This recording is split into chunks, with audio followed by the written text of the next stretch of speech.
My guest today is Dijon, founder of Abide Inspirations, where they encourage all to fight for what they believe in through coaching, mentoring, and motivational speaking.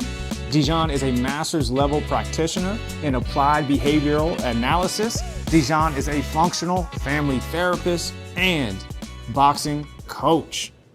All right, we are here for the Empathy Here, Not There podcast. This is the first episode where we are going to have an interview with a special guest, and we're going to talk about empathy in combat sports. I am here with Dijon. How are you doing, sir? I'm doing wonderful. Appreciate you being here. Yeah, thank you for having me. Yeah, man. So for the audience, a little background on how I met Dijon. I did a team building activity where we focused on empathy, and we talked about empathy in workplace dynamics, empathy as in leadership. And as part of that conversation, Dijon shared of his experience in combat sports. So then when this podcast happened, I was like, well, Dijon has a clinical background and a combat sports background. So why not have a conversation about empathy in combat sports? So that is why we are here. Before we jump into the combat sports side, tell us a little bit about your clinical background. Why are you someone that can speak to the concept of empathy? What role does empathy play for you professionally? And then we'll talk about the dynamics of combat sports and empathy as well. Well, great. First of all, thanks for having me. I'm excited to be here. I appreciate your time. I got my master's in applied behavior analysis, which is a psychology degree. And through that, I was able to use some of my ABA with autistic kids and also use some of my ABA in sports. Let's start there. Talk to me about the role empathy has in coaching in combat sports. Well, especially now that I've put myself in this coaching position as more of a player, the empathy plays a major role in it, only because now I'm able to put myself in that position to help them understand. Because I have fighters, for example. I've been in matches and I've been in certain situations where I was the fighter, and I was just trying to understand, how can my coach understand what I'm going through if they never been through it? Such as, just being hurt while you're fighting or being tired or something like that. So the role I play now, I tell my fighters, if you're hurt, let me know during the fight. That way we can change the strategy. If you're tired in the fight, let me know so we can change the strategy. Because I've been there, not necessarily saying I was speaking up on it, but I'm giving them the opportunity to let me know, hey, you don't have to feel like you're weak. Yeah. It's okay. Yeah. So I always like to draw the distinction between sympathy, cognitive empathy, emotional empathy, and compassion. So let's talk about that scenario that you just said. You're coaching a fighter up. They come to you. You can tell they're worn down or hurt. How do you as a coach determine this is a sympathy moment? In other words, hey, this sucks. You're going through it, but it has to happen. Keep it moving, right? How do you determine an emotional empathy is more you're trying to feel what they're feeling, right? Like you said, I've been there before, I'm with you. Cognitive empathy is more about really determining what's their motivation, what are they thinking, what's leading them to think this way. And then obviously the compassion, I don't know if the compassion, how much that plays in real time. That's where you take a compassionate action towards, you try to help them and help get them to a certain point. So I say all that to say is, I know there's probably, you don't have a lot of time in that moment too. I don't know how much time is between rounds, but how are you determining what this person needs in this moment as it relates to those four pieces? So I kind of do that during training. I just kind of ask them throughout training, what are some of the things that you like to do? What are some of the things that you do when you're tired? So I know when we get in the fight, all right, this is what we talked about, this is what we discussed. And I've sat back as a fly on the wall and seen you go through these things and also sparred with you, put myself in the position to kind of say, okay, this is how you were feeling. Let me do what you were doing so I can kind of see. So when we get to the fight, okay, now I'll take this minute, because it's a minute in between some of these rounds. So it's like between 3 minutes in boxing and 5 minutes in MMA.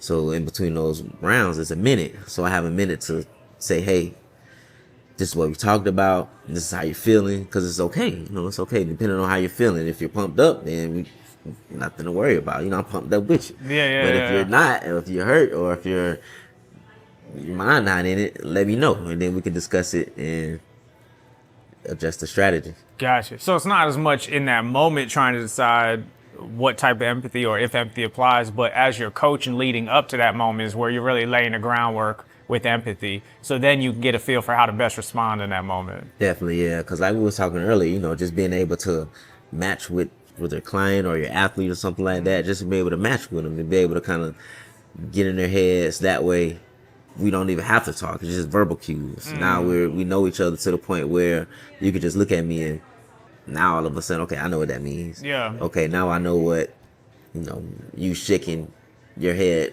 to left and right means instead of, you know, up and down. So just different verbal cues, or not verbal cues, but different emotional cues in a sense of just, you know, body language or something like that. You just be able to develop that rapport with them and be able to kind of just, you know, be their right hand and their left hand. So yeah. How important is it for you when someone comes in to determine their motivations for being there?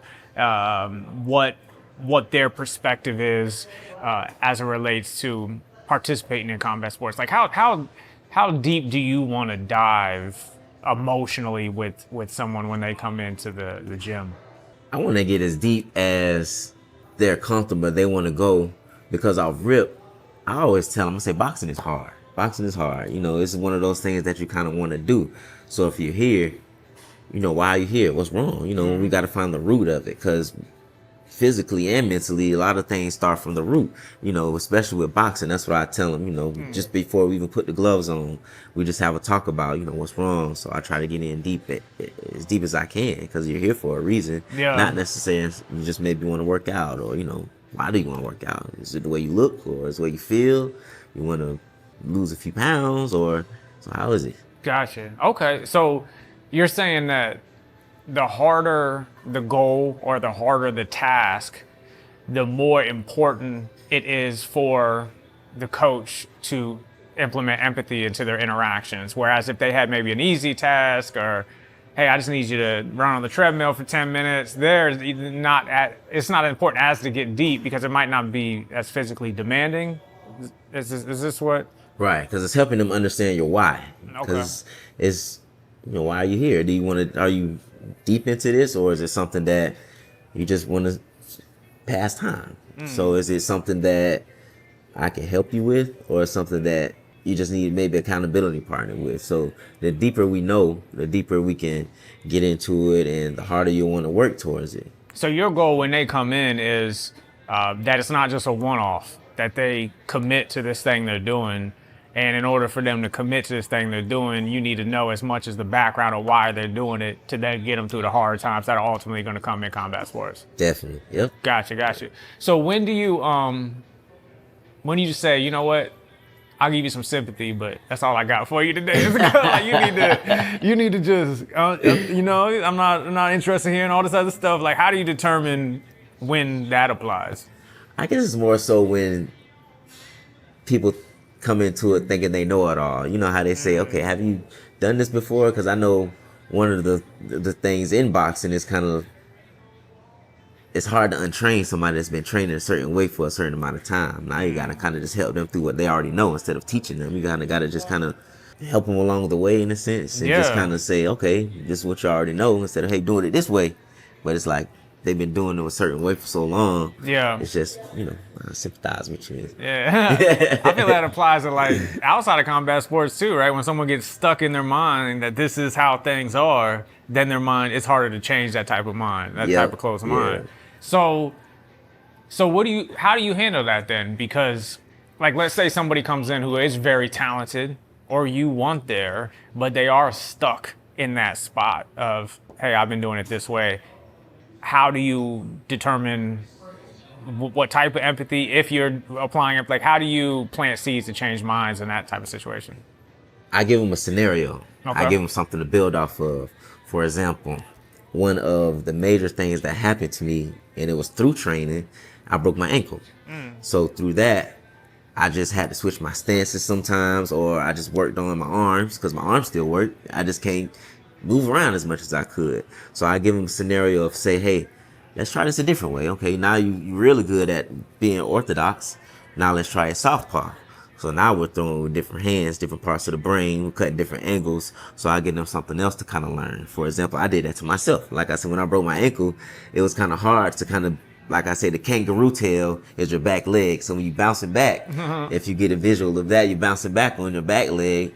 I couldn't do it as well because of my ankle. So I had to switch. And now I'm able to use that kangaroo on a different side. So now I can hit both sides. I'm a switch hitter from what they call it, So I can throw a hook and change it into a jab in a sense. So I give that example to try to teach them a different way to do it. Even if they know how to do it. Now let's do it faster or do it stronger or, cut different angles. So just give them something new to build off of. Yeah. So it sounds like you draw a lot on your own personal experiences, previous experiences you had to connect with who you're teaching and who you're coaching up. Definitely, especially with being nervous. I was actually training yesterday, matter of fact, with one of the guys, and it was his first fight a few months ago. He ended up taking the loss, but one of the things that he did after the fight was throw up a lot. So I know he was going through a lot of adrenaline and he had a lot of things going on. And actually my second fight that actually happened to me. And it was only because it was so exciting and under the lights and just listen to your corner and I felt that's what happened to him. So after the fight, he was throwing up and I was just letting him know, I know it was a lot and it was a lot of lights and there was a lot of people and different things like that. So through that, I was just letting him know like, hey, listen, now we're going to work on some of the mental aspects of the fight. So now we're going to work on, all right, stand in the corner. Then I'm going to stand in one corner. And before, we did it about 10 times. And before the fight starts, so the 3 people in the ring, I was telling him, that's when you get the most nervous. It's you, your opponent, and the ref. And so you standing on one side, and he's standing on one side. So I'm like, we gonna practice that because real. That's the nervous. Yeah, it's real. Yeah. They close that gate, that's it. So you see the light, you're like, okay, you feel your feet on the mat, no clothes on, because it's different when you training and when you fight, because you pretty much don't have no shirt on and stuff. So in the sense of it, we just practice that. So I was like, listen, it's mental. And when you standing on that side of the cage, we have to practice that because we don't practice that. So I said, you line up, and I had a guy pretend like he was the ref. He said, go. And then we went and we did like the first 3 seconds of the match. And we did that about 10 times. So we're just getting that mental aspect of, all right, now it's real. Go.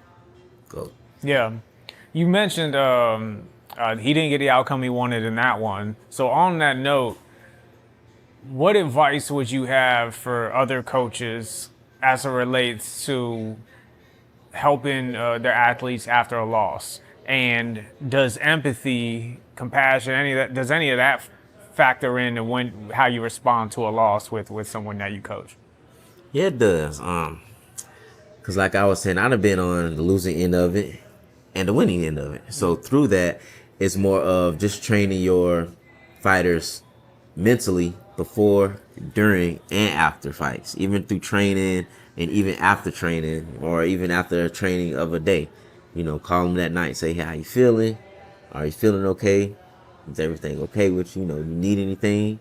Just to help them not only in the gym, but outside the gym too. Because as fights go on, fighters, they do get nervous. We all get nervous. We all get nervous. We get a little shy or get gun shy in the ring. But through that, helping your fighter be mentally prepared before, during, and after training, before, during, and after fights, and before, during, and after post fights. Because sometimes even after a fight, they may take off or they may take some time off. It's like, no, come back to the gym. Come train. You're not hurt really. Your mental might be hurt. That's because we didn't train it. So now you got to go recover from.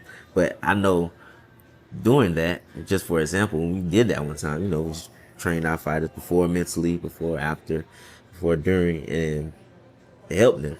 Yeah. Would you say the mental game in combat sports is as important as the physical aspect when training, or like what would be that balance for you? Because I imagine in some instances you want to just operate off of instinct in your training as opposed to overthinking everything. but then you also want to be strategic and have a plan. And so how do you determine how much mental we're putting in, how much physical we're putting in, or does that just vary based on each situation? Like how do you coach that up? I tell them we're going to have to do the 60-40 rule, 6-4. That's what I say, 6-4, 6-4. Because with that, your body will do whatever you tell it to do. But you have to have that 40% of physical Yeah. and the 6% mental. Okay. Because 60-40, because training mentally will prepare you physically. Because like I said, your body will do whatever your mind tells it to do. And at the same time, recover. So you have to know to take some time out to recover. So the more you don't think, the more you be able to kind of do. I like that. Have you ever had a coach that used empathy well with you and helped you and helped elevate you through empathy as an athlete yourself? I did, honestly. All my coaches did. My Yeah. main coach, my first ever coach, Todd Cutler, he just always used to say, I know, man. As far as like, through losses or through things outside of the ring. That's what it was. He helped me out with a lot of things outside of the gym just because of going through different types of things, whether it was financial, whether it was a relationship, whether it was just being able to train. Yeah. Just helped me out with that a lot. He sound compassionate almost. Yeah. Willing to take some actual actions to help you out outside of that. Yeah, That's cool. Yeah. What about reflecting back, you ever think on a coach and you're like, man, that's not what I needed. Like the way he or she responded, you're like, that wasn't it. That wasn't it. You know? Same coach. Oh, same one.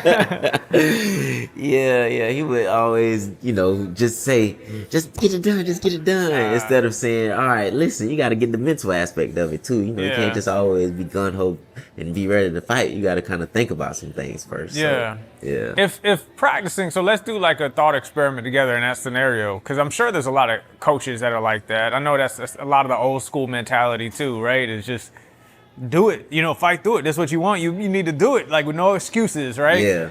Yeah. What would you say to someone listening that maybe has that type of approach that would kind of plant some seeds on, well, you might want to work in a little empathy here and there. Like what kind of guidance would you give for that type of mentality? I'll say first take a step back and just think about how they feel. Ask them their why. Ask them how they feel, even through winning. We don't want it just to be a victory. How do you feel through that win? Because sometimes you may win and say, okay, I could have won in different ways, or I just won a certain way or a certain type of thing. So just being able to kind of help them continue to understand that why. What about creating a gym culture? I'm sure you've been to gyms where you walked in and you were like, I know I've been in some and I was like, man, this ain't it. Like everybody's out here just trying to kill each other for no reason. Everybody's out here for themselves, right? And then others, they really feel like this is a team. Like you can whoop up on somebody, but that's still, they're on your team. You got their back. What do you think can help create an empathetic culture in a gym, in combat sports? Honestly, I think just taking 10 minutes or maybe even 5 minutes or so just to talk about certain things, just to talk about, how everyone's feeling, maybe go around the room and just talk about your day for a quick second. Oh, okay. Even in the class or maybe after class, talk about how the class was, to give verbal feedback on what we could have did better as teachers or what we could have did better as students. Okay. So just open communication. That kind of creates that type of structured open communication. Structured open communication. Yeah, everybody sit around. What's the difference? Just not going to the side and be like, hey, what I could have did different, or hey, what I could have done different. But at the end, we stand around and we maybe sit in a circle, maybe even during stretching or something like that. We just talk about certain things that happened during that training session, or maybe even just talk about how your day went, or just talk about certain things that most people like, or even because if I work, we train with some people who don't even know what they do for a living. Yeah. So talk about some things like that. What do you do for a living? Yeah. So that's a good point, because I remember what during stretching, you'd be like, hey man, how's the lady? How are the kids going? You're just trying to normalize or personalize interactions. That could definitely Definitely. establish some emotional empathy. Yeah. I like that. I like that. What advice would you give to coaches that maybe can't lean on personal experiences when coaching? Like, you have a lot of personal experiences that you use to connect and relate and practice emotional empathy with your athletes. Can you be an effective coach without that whole list of experience to draw on? I think so. More so in the sense of just taking what you know in your life, not necessarily saying use in the same experience, but just use an experience that can help you get through that, especially if you can't relate to them super personally. So Gotcha. So draw on something that has a similar emotion to it. yeah.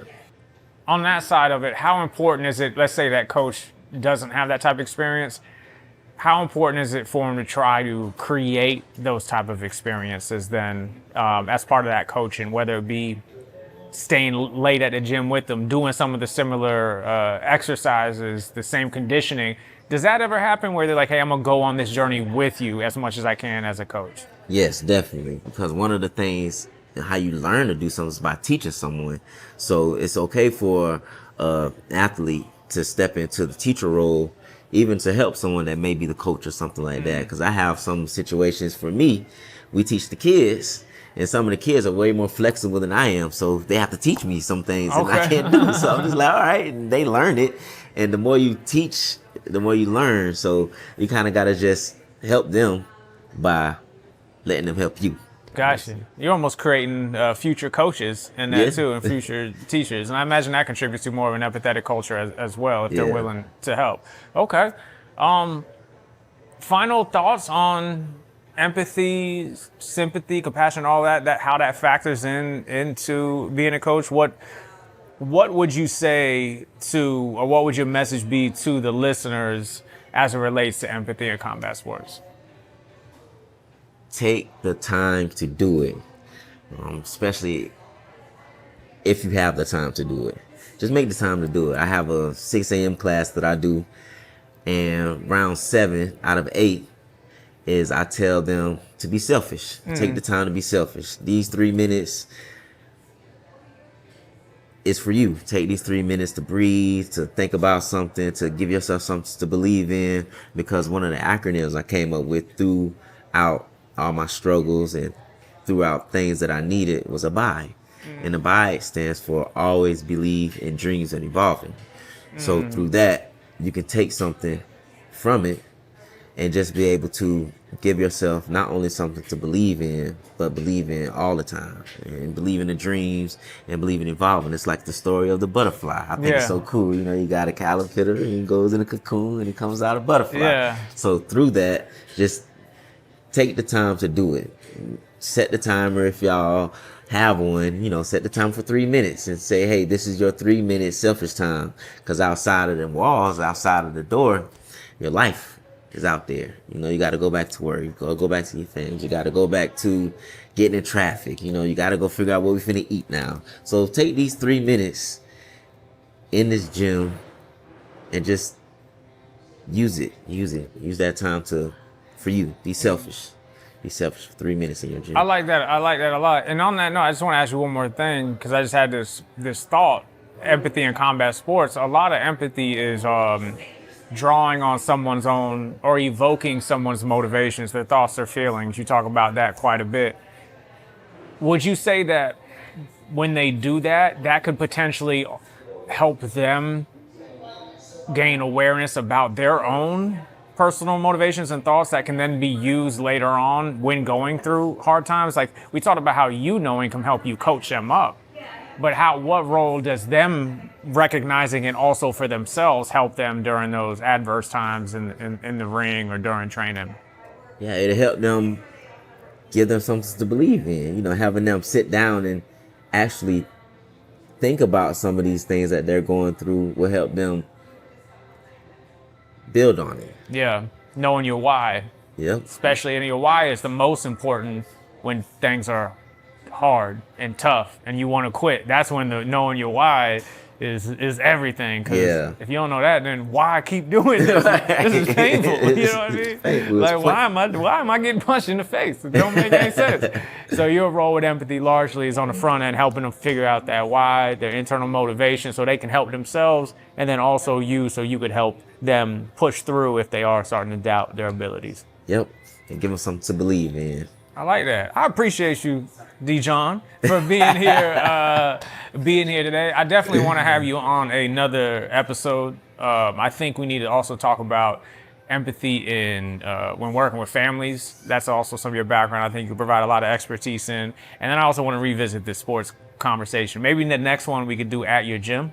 I don't know if you'd be down for that. Yep. Yeah. Come on, let me put you in the bag. Yeah, no, hold on. Now, this ain't a video podcast. We also have 2 other mics, so we could even potentially add 2 of your students, 2 of your athletes on here and have a group discussion, and they might call you out on some stuff. And maybe let them. I love it. Well, thank you again for joining me.